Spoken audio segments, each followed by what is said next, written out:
depuis des mois et des mois, je dois fabriquer des bureaux à la maison.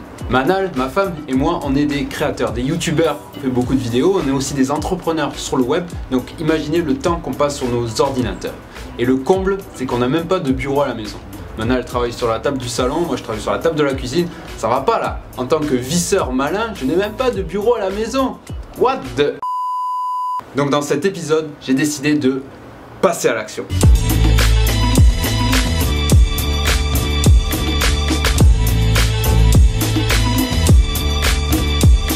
On est arrivé à mon magasin de bricolage, alors je vais faire découper les planches en magasin.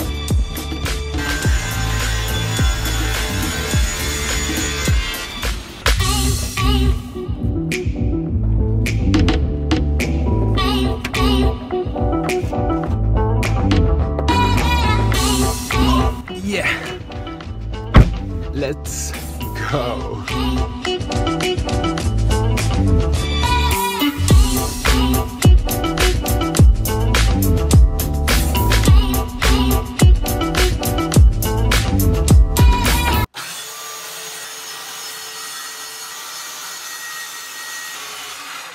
Là, vous allez rire.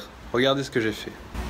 En coupant les contreplaqués, j'ai pas réglé la hauteur de ma scie circulaire et j'ai carrément découpé mon plan de travail. Donc rien de dramatique. Mais maintenant j'ai 2 traits sur mon plan de travail. Voilà, une petite déco et les premières blessures de mon établi.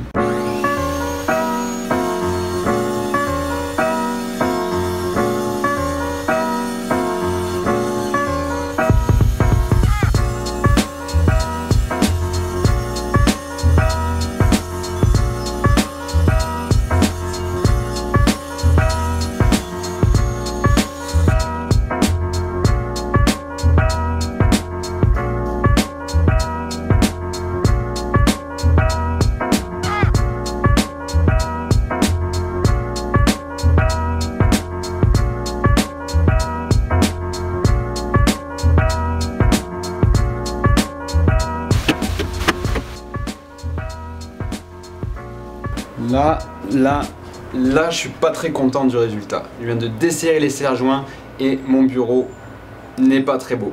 En fait, les plaques, elles ont glissé les unes sur les autres et les traverses sont, pour le coup, de travers. En fait, ce qu'il y a, c'est que quand on met de la colle comme ça, mais la colle, en fait, c'est vachement glissant. Hein. Donc quand j'ai serré, il y a tout qui a commencé à glisser un peu partout et franchement, il n'y a rien qui est droit. Bref, vous savez quoi? On va faire un tour. J'ai pris une petite marche parce que souvent quand les choses tournent pas comme je le voulais, j'aime bien prendre une petite marche, ça me fait prendre un peu d'altitude, de recul sur les choses, ça me donne des nouvelles idées pour continuer, que ce soit dans les bricolages ou dans les autres choses de la vie. Donc là j'ai pris une petite marche au bord de l'eau, en plus avec une vue pareille, regardez, le château de Québec, magnifique.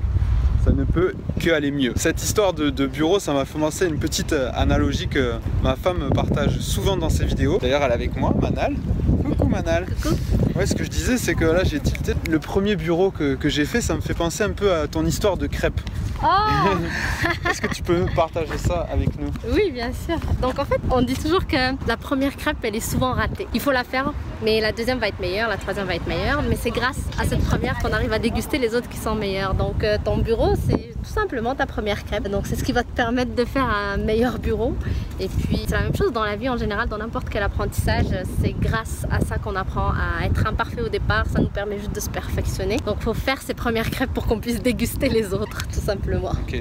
Et en fait, cette analogie, ça nous aide à nous lancer pour la première fois dans quelque chose. D'ailleurs, on nous écrit souvent, on nous dit ouais, j'adore ce que vous faites dans vos vidéos, mais j'ose pas me lancer. J'ai peur de pas réussir à bricoler. Qu'est-ce que tu pourrais leur dire? Appliquez certainement cette analogie de la première crêpe. Il faut se lancer parce que tout le monde commence quelque part. Et c'est ça aussi, quand on veut faire des crêpes, la première va être peut-être moins bonne, mais c'est simplement grâce à elle qu'on va déguster la 10e, la 20e qui vont être vraiment meilleures. Donc dans la vie, en général, encore une fois, tous les apprentissages, que ce soit faire du vélo, parler une nouvelle langue, cuisiner, il faut juste commencer quelque part. Faire cette première crêpe, avec ça on va se perfectionner, on va s'améliorer, on va atteindre un meilleur niveau, tout simplement. Excellent, donc mon premier bureau c'était ma première crêpe. Je vais faire un deuxième bureau qui sera sûrement meilleur parce que ça sera ma deuxième crêpe. Ce sera le mien. Alors si vous aimez des vidéos sur le sujet, sur la confiance en soi, Manal, est-ce qu'on peut te retrouver sur ta chaîne YouTube? Oui, bien sûr, c'est Manal Idbali. Manal Idbali, tout simplement, on va mettre l'affiche ici. et ton blog aussi qui s'appelle chemingagnant.com. Excellent. Donc on ira voir ça. Et nous, on va soit faire des crêpes, oui, soit... je crois. Oui, ça donne envie. Hein. Ouais. Ouais, on va se faire des crêpes. On va se faire des crêpes et on va surtout continuer notre bureau.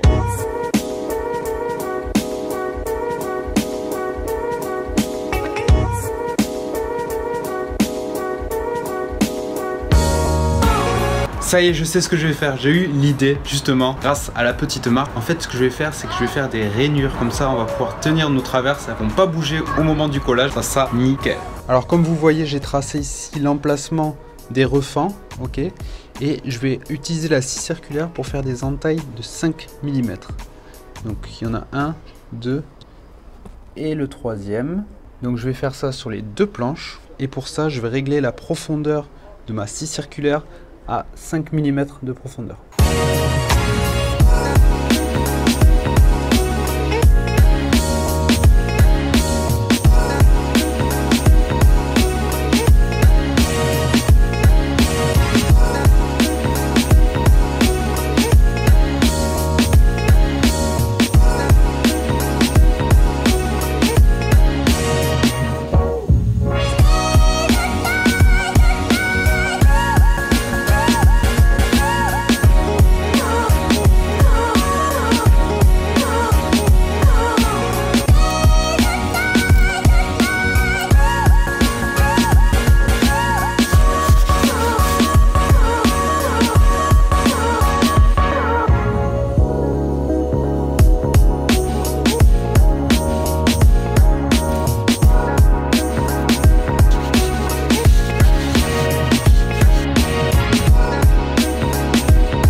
Maintenant, le moment qu'on attend tous, le collage.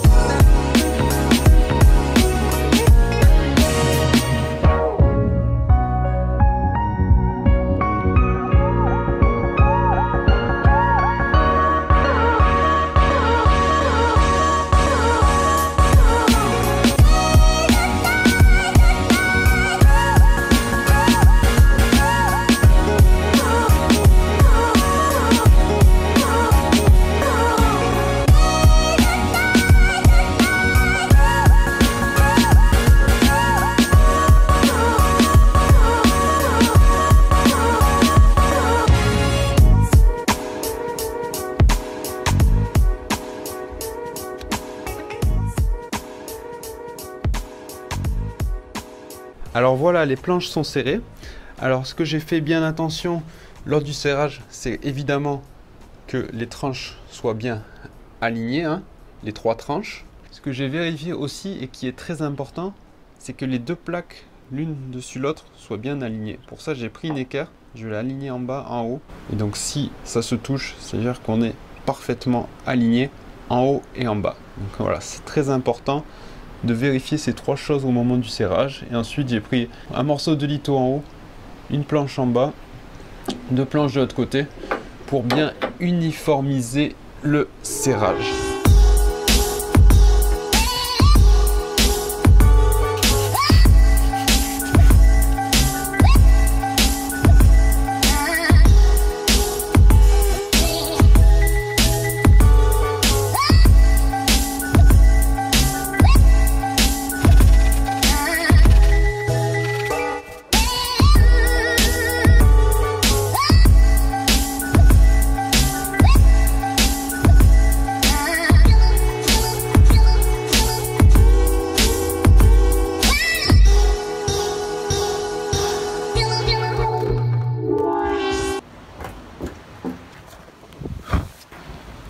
Ça va, tout va bien, tout va bien.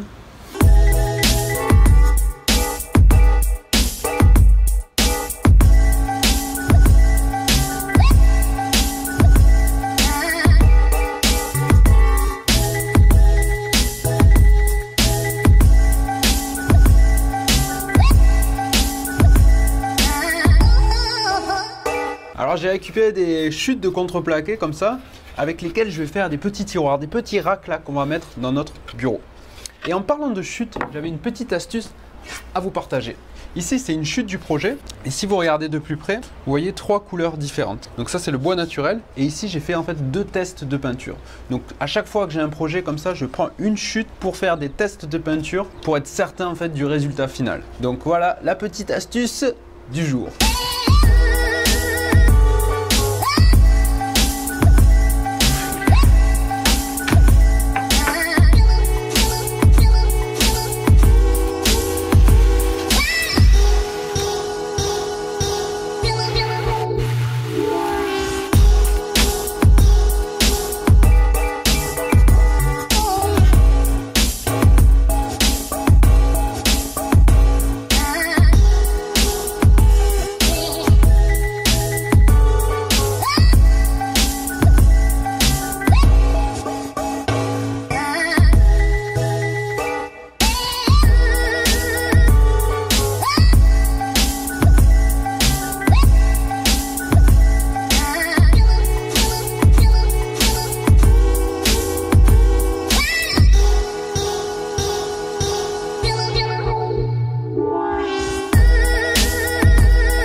Si vous n'avez pas des grands serre-joints comme ça, vous pouvez toujours utiliser des petits clous en façade.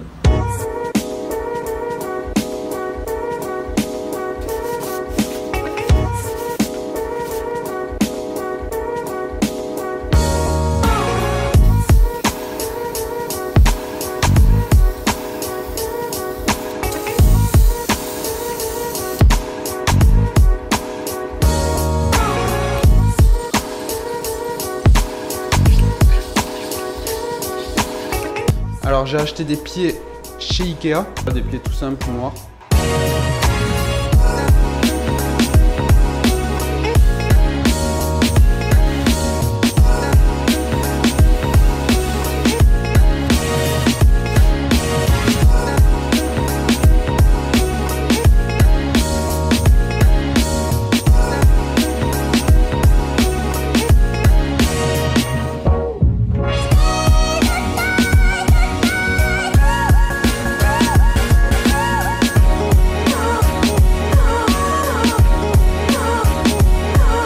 Alors, qu'est-ce que vous pensez de ça ?